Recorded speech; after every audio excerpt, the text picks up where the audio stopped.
نمازی اور شیطان کا واقعہ۔ ایک شخص اندھیری رات میں فجر کی نماز پڑھنے کے لیے گھر سے نکلا۔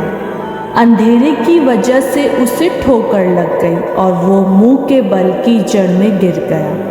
کیچڑ سے اٹھ کر وہ گھر واپس آیا اور لباس تبدیل کر کے دوبارہ مسجد کی طرف چل دیا۔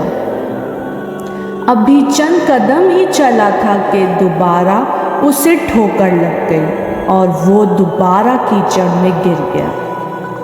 کیچڑ سے اٹھ کر وہ پھر دوبارہ اپنے گھر گیا، لباس بدلا اور مسجد جانے کے لیے دوبارہ گھر سے نکلا۔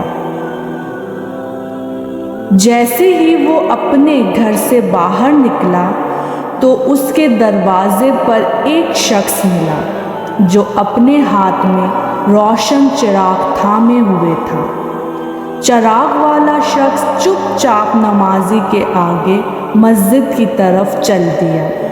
اس مرتبہ چراغ کی روشنی میں نمازی کو مسجد پہنچنے میں کسی دشواری کا سامنا نہیں کرنا پڑا۔ وہ خیریت سے مسجد پہنچ گیا۔ مسجد کے دروازے پر پہنچ کر چراغ والا شخص رک گیا۔ نمازی اسے چھوڑ کر مسجد داخل ہو گیا اور نماز ادا کرنے لگا۔ نماز سے فارغ ہو کر وہ مسجد کے باہر آیا تو وہ چراغ والا شخص اس کا انتظار کر رہا تھا تاکہ اس نمازی کو چراغ کی روشنی میں گھر چھوڑائے۔ جب نمازی گھر پہنچ گیا تو نمازی نے اجنبی شخص سے پوچھا، آپ کون ہیں؟ اجنبی بولا، سچ بتاؤں تو میں ابلیس ہوں۔ نمازی کی تو حیرت کی انتہا نہ رہی۔ اس اجنبی کی یہ بات سن کر نمازی سوچنے لگا، ابلیس، شیطان کیسے مجھے مسجد تک چھوڑ سکتا ہے؟ اس کا کام تو لوگوں کو بہکانا ہے۔ تو اس شخص نے بڑی حیرت کے ساتھ ابلیس سے پوچھا، تجھے تو میری نماز رہ جانے پہ خوش ہونا چاہیے تھا، مگر تم تو چراغ کی روشنی میں مجھے مسجد تک چھوڑنے آئے۔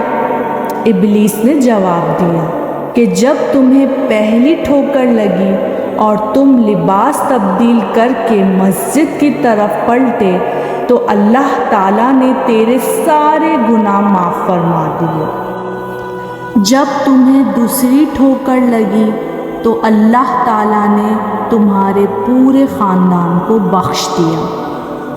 جس پر مجھے فکر ہوئی کہ اگر اب تمہیں ٹھوکر لگی تو اللہ تعالیٰ کہیں تمہارے اس عمل کی بدولت تمہارے سارے گاؤں کی مغفرت نہ فرما دے، اس لیے میں چراغ لے کر آیا ہوں کہ تم بغیر گرے مسجد تک پہنچ جاؤ۔